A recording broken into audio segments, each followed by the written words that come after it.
টাইমলৈ স্বাগতম জনাইছো। এই মুহূৰ্তত আন এটা গুৰুত্বপূৰ্ণ খবৰ লৈ আহিছো। ঘৰে ঘৰে থাকিব লাখপতি বাইদেউ। আজিৰ দিনটোত কোকৰাঝাৰত প্ৰায় 25,000 মহিলাক বিতৰণ কৰা হৈছে লাখপতি আঁচনিৰ ধন। আৰু তাৰ পিছতে কোকৰাঝাৰত যিসকল মহিলাই এতিয়াও লাখপতি বাইদেউৰ আঁচনিৰ ধন লাভ কৰিবলৈ সক্ষম হোৱা নাই, এই মহিলাসকলক পুনৰ লাখপতি বাইদেউৰ ধন বিতৰণৰ প্ৰতিশ্ৰুতি প্ৰদান কৰিছে ৰাজ্য চৰকাৰৰ তৰফৰ পৰা মন্ত্ৰী জয়ন্ত মল্ল বৰুৱাই। যেহেতু মুখ্যমন্ত্ৰী ডক্টৰ হিমন্ত বিশ্ব শৰ্মাৰ সপোন আছে যে প্ৰতিখন গাঁৱতে প্ৰতিটো অঞ্চলতে প্ৰতিখন ঘৰতে এগৰাকী লাখপতি বাইদেউ থাকিব। এতিয়াৰে পৰা কোনো মহিলাই যাতে আনৰ উপাৰ্জনলৈ বাট চাব নালাগে, প্ৰতিগৰাকী মহিলাই যাতে স্বাৱলম্বী হ'ব পাৰে, সেই সপোন দেখা মুখ্যমন্ত্ৰী ডক্টৰ হিমন্ত বিশ্ব শৰ্মাই আজি পুনৰ ৰাজ্য চৰকাৰৰ মন্ত্ৰী জয়ন্ত মল্ল বৰুৱাই আজি কোকৰাঝাৰত মন্তব্য কৰিছে যে প্ৰতিগৰাকী মহিলাই পুনৰ লাভ কৰিব লাখপতি বাইদেউৰ ধন। কিদৰে লাভ কৰিব এই আঁচনিৰ ধন যিসকলে পূৰ্বতে পোৱা নাই? লৈছে এই মুহূৰ্তত টাইম এণ্ড বিগ ব্ৰেকিং। মুখ্যমন্ত্ৰী উদ্যমিতা আঁচনিৰ ধন নোপোৱা সকলৰ বাবে ডাঙৰ খবৰ। প্ৰতিগৰাকী মহিলাই এতিয়াৰ পৰা লাভ কৰিব লাখপতি বাইদেউৰ ধন। শীঘ্ৰেই প্ৰতিগৰাকী মহিলাই লাভ কৰিব উদ্যমিতা আঁচনিৰ ধন। যিসকলে এতিয়াও পোৱা নাই তেওঁলোকে চিন্তা কৰিব নালাগে। প্ৰতিগৰাকী মহিলাকে দিয়া হ'ব প্ৰথম কিস্তিৰ 10,000 টকা লাভ কৰাৰ পিছতে পৰৱৰ্তী দুটাকৈ কিস্তি লাভ কৰিব। আৰু তেনেধৰণে প্ৰতিগৰাকী মহিলা হ'ব লাখপতি। লাভ কৰিব দ্বিতীয় আৰু তৃতীয় কিস্তিৰ ধন। প্ৰথম কিস্তিৰ ধনৰ পিছতে লাভ কৰিব দ্বিতীয় আৰু তৃতীয় কিস্তিৰ ধন। প্ৰতিগৰাকী মহিলাই লাখপতি হ'ব লাগিব, এয়া মুখ্যমন্ত্ৰী ডক্টৰ হিমন্ত বিশ্ব শৰ্মাৰ সপোন। কোকৰাঝাৰ ফকিৰা গ্ৰামত প্ৰায় 25,000 মহিলাক 10,000 টকাৰ চেক বিতৰণ মন্ত্ৰী জয়ন্ত মল্ল বৰুৱাই। আৰু এই চেক বিতৰণ কাৰ্যসূচীতে মন্ত্ৰীগৰাকীয়ে ডাঙৰ ঘোষণা কৰিছে পুনৰ লাখপতি আঁচনিৰ ধন নোপোৱা মহিলাসকলৰ বাবে। আমি পুনৰ জনাইছো এটা ডাঙৰ খবৰ। ৰাজ্যৰ প্ৰতিগৰাকী মহিলাই যিহেতু এতিয়া লাখপতি বাইদেউ আঁচনিৰ ধন লাভ কৰিবলৈ সক্ষম হ'ব, ৰাজ্য চৰকাৰৰ তৰফৰ পৰা অভিলাষী আঁচনি গ্ৰহণ কৰা হৈছিল যাতে প্ৰতিগৰাকী মহিলাকে স্বাৱলম্বী হিচাপে গঢ়ি তুলিব পাৰে, প্ৰত্যেকগৰাকী মহিলাই যাতে ঘৰৰ অন্য লোকৰ উপাৰ্জনলৈ বাট চাব নালাগে, নিজে এগৰাকী স্বাৱলম্বী মহিলা হ'ব পাৰে। তাৰ বাবে ৰাজ্য চৰকাৰৰ তৰফৰ পৰা আগবঢ়োৱা হৈছিল এই অভিলাষী আঁচনি। আৰু এই আঁচনিৰ জৰিয়তে ৰাজ্যৰ যাতে প্ৰতিগৰাকী মহিলাকে সামৰি ল'ব পাৰে তাৰ বাবেও গ্ৰহণ কৰা হৈছিল ব্যৱস্থা। আৰু ৰাজ্যৰ প্ৰতিখন জিলাতে ইতিমধ্যে এই লাখপতি আঁচনিৰ ধন বিতৰণ কাৰ্যসূচী অব্যাহত আছে।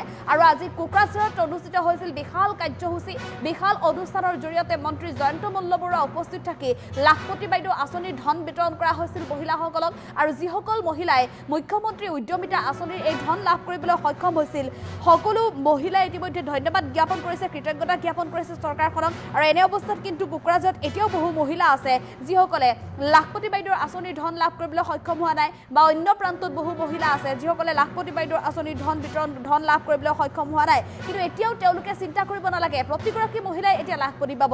গতিকে প্ৰতিগৰাকী মহিলাই লাখপতি হ'ব পাৰিব, কাৰণ মুখ্যমন্ত্ৰী ডক্টৰ হিমন্ত বিশ্ব শৰ্মাৰ সপোন আছিল যে ৰাজ্যৰ প্ৰতিখন গাঁও প্ৰতিটো অঞ্চলতে যাতে প্ৰতিগৰাকী মহিলাই একোগৰাকী স্বাৱলম্বী মহিলা হ'ব পাৰে, নিজে তেওঁলোকে যাতে স্বাৱলম্বনৰ বাট ঘৰৰ ভিতৰতে থাকি বিচাৰি পাব পাৰে, তাৰ বাবে সপোন দেখিছিল মুখ্যমন্ত্ৰী ডক্টৰ হিমন্ত বিশ্ব শৰ্মাই। আৰু সেই সপোনেৰে অব্যাহত ৰাখিছে এই লাখপতি আঁচনিৰ ধন বিতৰণ কাৰ্যসূচী। গতিকে কোনেও চিন্তা কৰিব নালাগে, যিসকল মহিলাই এতিয়াও পোৱা নাই তেওঁলোকেও শীঘ্ৰেই লাভ কৰিব লাখপতি আঁচনিৰ ধন। মুখ্যমন্ত্ৰী ডক্টৰ হিমন্ত বিশ্ব শৰ্মাৰ নিৰ্দেশত আজি কোকৰাঝাৰত উপস্থিত আছিল মন্ত্ৰী জয়ন্ত মল্ল বৰুৱা। আৰু মন্ত্ৰী জয়ন্ত মল্ল বৰুৱাই পুনৰ কোকৰাঝাৰত যিসকলে লাখপতি আঁচনিৰ ধন লাভ কৰা নাই তেওঁলোকৰ বাবে এই বৃহৎ ঘোষণা কৰিছে।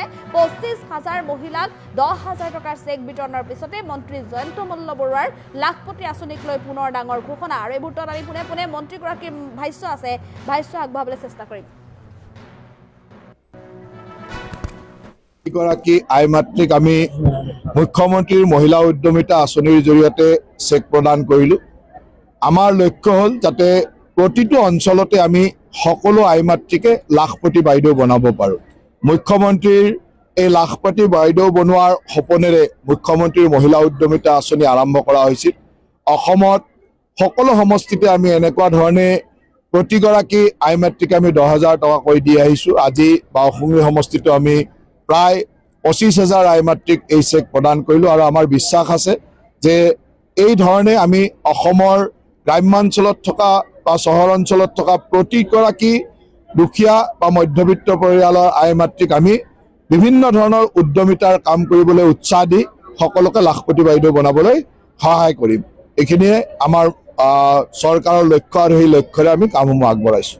তালিকাখন আপোনালোকৰ বিভিন্ন সংবাদ মাধ্যমে প্ৰস্তুত কৰিছে।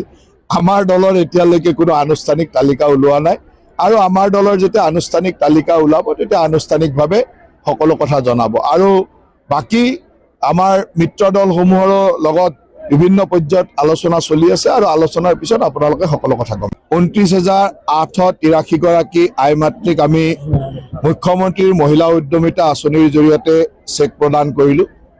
আমাৰ লক্ষ্য হ'ল যাতে প্ৰতিটো অঞ্চলতে আমি সকলো আই মাতৃকে লাখপতি বাইদেউ বনাব পাৰোঁ।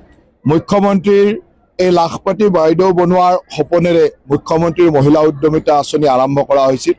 অসমত সকলো সমষ্টিতে আমি এনেকুৱা ধৰণে প্ৰতিগৰাকী আই মাতৃকে আমি 10,000 টকাকৈ দি আহিছোঁ। আজি বাওঁসুঙি সমষ্টিতো আমি প্ৰায় 25,000 আই মাতৃক এই চেক প্ৰদান কৰিলোঁ আৰু আমাৰ বিশ্বাস আছে যে এই ধৰণে আমি অসমৰ গ্ৰাম্যাঞ্চলত থকা বা চহৰ অঞ্চলত থকা প্ৰতিগৰাকী দুখীয়া বা মধ্যবিত্ত পৰিয়ালৰ আই মাতৃক আমি বিভিন্ন ধৰণৰ উদ্যমিতাৰ কাম কৰিবলৈ উৎসাহ দি সকলোকে লাখপতি বাইদেউ বনাবলৈ সহায় কৰিম।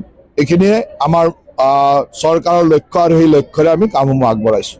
তালিকাখন আপোনালোকৰ বিভিন্ন সংবাদ মাধ্যমে প্ৰস্তুত কৰিছে।